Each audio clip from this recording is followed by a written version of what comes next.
Look at that mess. Hey, they. Uh, I've been working hard today. What'd I do today, you ask? I'm glad you asked. I first came out here this morning, hung out for a few minutes, had my coffee and a sandwich, an egg sandwich, and a corn muffin. Didn't finish that. That didn't even start it. That's still sitting in the microwave. Didn't even heat it up. Didn't do anything with it. I'll just leave it there for tomorrow.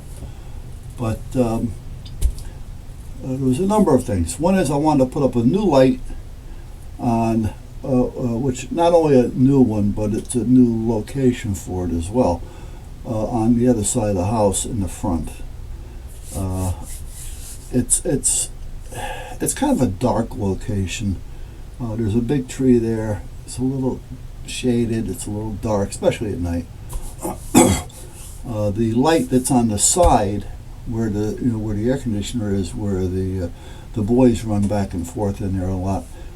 That light comes on, but it only stays on for like a half a minute to a minute, if that. I mean, it comes on and it goes off. And if you keep moving, it'll keep staying on. But as soon as you stop moving, it shuts off.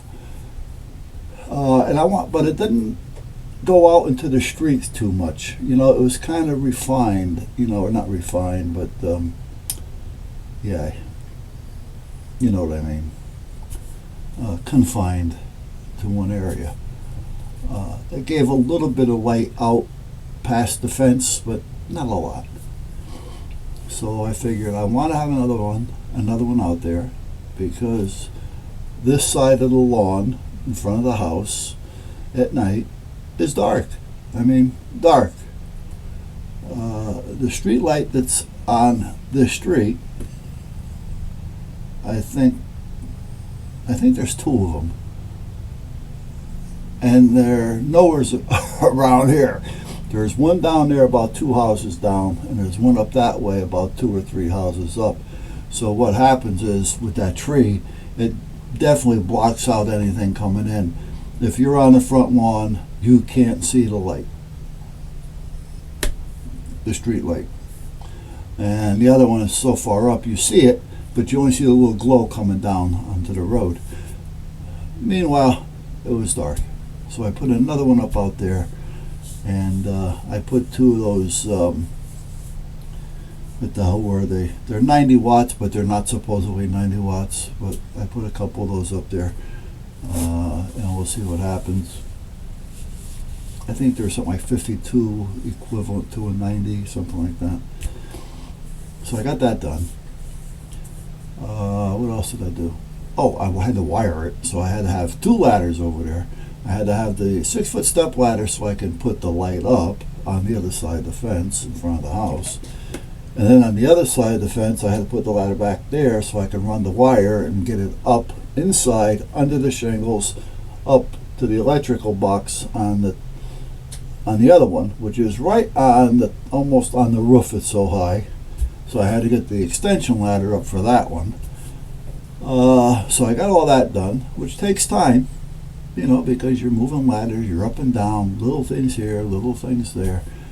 And I got that done, got it all adjusted, got the bulbs in, got the shades on, everything's done. Did a test, bang, it came on, yippee-dee, yippee-doo. So that was done. And then the dryer, naturally.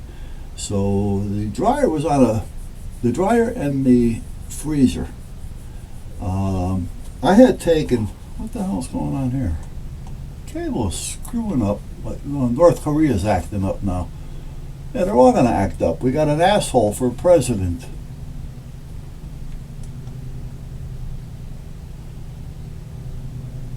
Newlyweds. Oh, sure. Anyway, I've had the dryer. I built it up on a little 8-inch or so, 6 to 8, it's about 8 inches pedestal. That and the freezer, because the dryer's a front load, and I didn't want the wife to be bending over, too far, especially when she had the bad hip, loading the dryer with wet clothes. So I built it up, and I also built up the freezer. Now we took the back porch and I closed it in, and we made it a kind of enclosed back porch laundry room. You know, this here way the wife nor I had to worry about going up and downstairs with laundry in our hands. So it's just an accident waiting to happen. So that's where I put it, and I put the freezer on the same pedestal to help get it off the floor. But every time the wife had to get into the freezer, she had to stand on a little stool that I made. Well, it was about 6 inches tall, but it was really flat wide, so it wouldn't tip because I didn't want it to be unstable.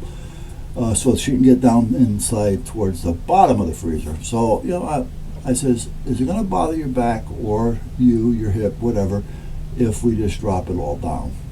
And she says, nah. So I just took that out of there in the midst of doing all the cleaning at the same time. Plus, you know what? A lot of dust gets caught up under there, that little pedestal thing. So get rid of it. So we did. So I took the dryer vent off the back, took the filter off the front, and I went in there with the electric leaf blower. Plugged it in. I'm on a porch basically, but I opened up the slider and plugged it in and went into the back with the leaf blower, and it blew all kinds of crap out of the dryer, because everything from that filter cage to the exhaust side, that's all filled up with crap. Just because you clean out the filter doesn't mean that it's done, and it doesn't mean that filter's getting everything. That's why, if you remember years ago, I think it was called the Filler Brush Man or something. He used to sell these brushes made for cleaning that. They were on a long, flexible metal type of snake rod with a brush. So you were able to take the filter out and shove this thing down inside so that it'll just about come out the back and get all the lint out of there, because it does. It builds up between the two. So I blew it out one way, and you should have seen it. It blew out. It filled the dryer up with all kinds of crap. And then I came in, where the filter side is, because if you look in that little, whatever you want to call it, cradle that the filter fits in, there's a little hole down to the side, and that's where everything goes for the air. It filters through and it goes out there. And it gets through the filter and it goes out there and it gets stuck. That's how you end up with all the lint as well in the back end. So at that point, I blew that out both ways. Then I took the dryer vent, the pipe. It's not that corrugated, paper or plastic. It's metal. All right. Less chances of anything getting caught up on it and it building up quicker, catching fire and burning. If it were to start a fire, it's going to take a long time before it gets out of that, because it's got to build and get hot enough to burn through the pipe. It's stovepipe stuff. So that's what we did. So I cleaned all that and all that kind of stuff, got all that done. The wife took the screen off the back of the house here and got all the stuff off out of there. And so I got that done. And the light was done. That was done. What else did I do? Oh, there was something else I did. I forgot what the hell it was, because I've been going all day. I came out here, and like I said, my coffee, it's still here. It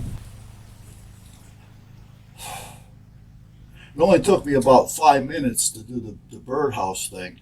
I got the birdhouse that I put up right here next to the door. Every time I go in and out, the mama bird, or whatever it is, it's a red-winged blackbird, but I don't know if it's male or female. But I open the door to go out, it flies out of the birdhouse. I open the door to come in, it flies out of the birdhouse. So I go out, it flies out.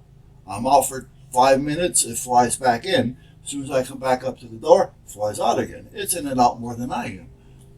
So what I had done was I put a 10-inch extension board, 10 inches by about 8 inches, off the bottom of the entrance on the birdhouse, down underneath the perch. So he or she is not able to see me coming out the door anymore. So hopefully it'll help secure her a little bit more so she doesn't have to worry about it. So that's done. Uh, oh, I broke this blade on the bandsaw. I thought I had another one hanging. I don't, so I gotta look and buy one of those. I don't know where the hell it was. I thought I had it hanging near the window. Either that or it was too big and I gave it to somebody. I don't know, because I think that was for the Ryobi at one time. All right, so anyway, that was the extent of the day. It's going on. It's 4:06, and I just sat down. Really. I want to try something. The camera, I just lowered it, by the way, so the camera is right in front of me. I'm thinking, I'm looking at the camera.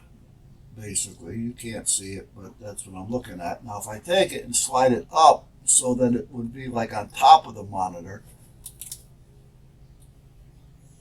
okay, okay, and that's what I didn't want when I do the zoom and stuff like that.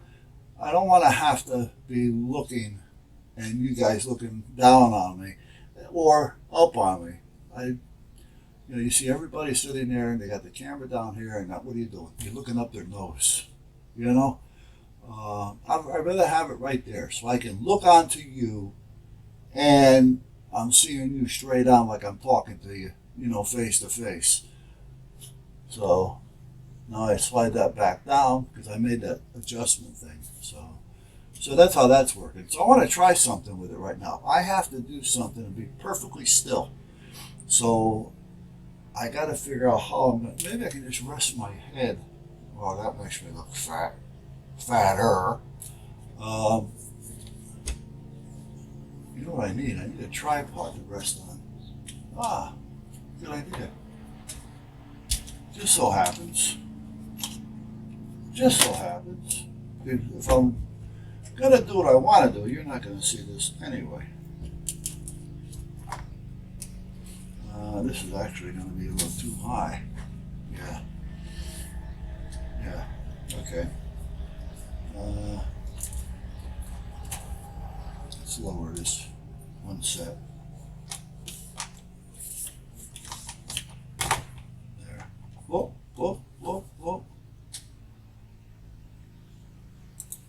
Okay. Oh, thought I screwed up there for a minute. Okay, so if I rest my neck on this thing without hitting the keyboard, and is it going to be, let me move over here. Okay. Get the beard out a little bit.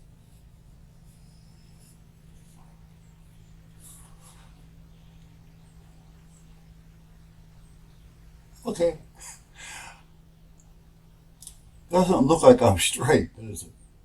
Anyhow, what I need to do is try to maintain, I gotta be as still as possible. I don't want to move other than my mouth and my eyes. But for the most part, I don't want my head to move because what I'm going to try to do involves complete stillness. And I'm moving because my chin is resting and my Adam's apple is moving up and down on the tripod, so this really may not work.